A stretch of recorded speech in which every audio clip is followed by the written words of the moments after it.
राज्य में कौन से बीज छिड़के, कद्दू के, लौकी के? Then the question is, what kind of seed should you scatter in the बहुत kingdom? सारे What बीज है vegetable? जी, मार्केट में तो बहुत बीज है। कौन से बीज छिड़कने के लिए बोला? Many kinds of seed in the market. Which kind of seed? तो लगाइए लूका 8:11।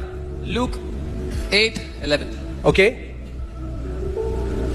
Now the parable is this: the seed is the word of God. दृष्टांत का अर्थ ये है कि बीज परमेश्वर का वचन है। तो ना कद्दू के ना लौकी के, पर परमेश्वर का वचन बीज है। So it's not fruits or vegetable seeds. The word of God is the seed. सी, अब आप किंगडम में हो। Now you're in the kingdom. कई लोग इस बात को समझते नहीं है। Some people don't understand this. पिछले नियम में, पुराने नियम में उनके पास कोई ऑप्शन नहीं था, तो वो केवल गिड़गिड़ा सकते थे। In the old covenant, they had no option, so they could only beg. इसका मतलब हम ये नहीं कह रहे कभी भी कि सप्लिकेशन नहीं है, We're not saying request there's नहीं है। लोग तोड़ मरोड़ के हमारी बातों को बताते हैं। We're not saying there's no supplication or prayer. People try to twist what we tell. Okay, यीशु मसीह ने क्या कहा? अब आप जब आप किंगडम में हो तो आपको क्या करना है? परमेश्वर के वचन को लेना है। परमेश्वर का वचन क्या है? क्या है परमेश्वर का वचन? बीज है। But when you're in the kingdom, you have to take the word of God. What is the word of God? It is the seed. Okay, परमेश्वर का वचन क्या है? What is the word? बीज है।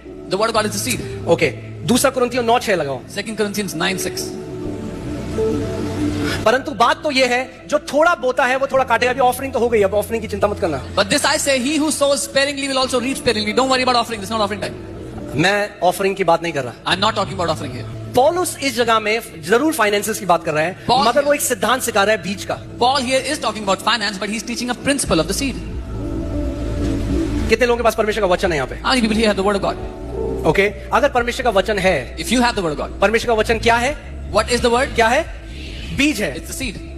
अगर परमेश्वर का वचन बीज है और आपके पास बीज है, तो आपकी बढ़ोतरी परमेश्वर के हाथ में नहीं, आपके हाथ में है। If the word of God is the seed, and if you have the seed in your hand, then your increase is not in God's hands, it is in your hands. क्योंकि पौलुस ये नहीं कह रहा जो थोड़ा मांगता है उसे परमेश्वर से थोड़ा मिलता है। वो कहता है जो थोड़ा बोता है वो थोड़ा काटता भी है, जो ज्यादा बोता है वो ज्यादा काटता है। Because Paul is not saying he who asks little from God gets little, but he's saying he who sows little gets little. तो आप डिसाइड करो Now you decide. कि आपकी कटनी कितनी बड़ी होगी। What should your harvest be like?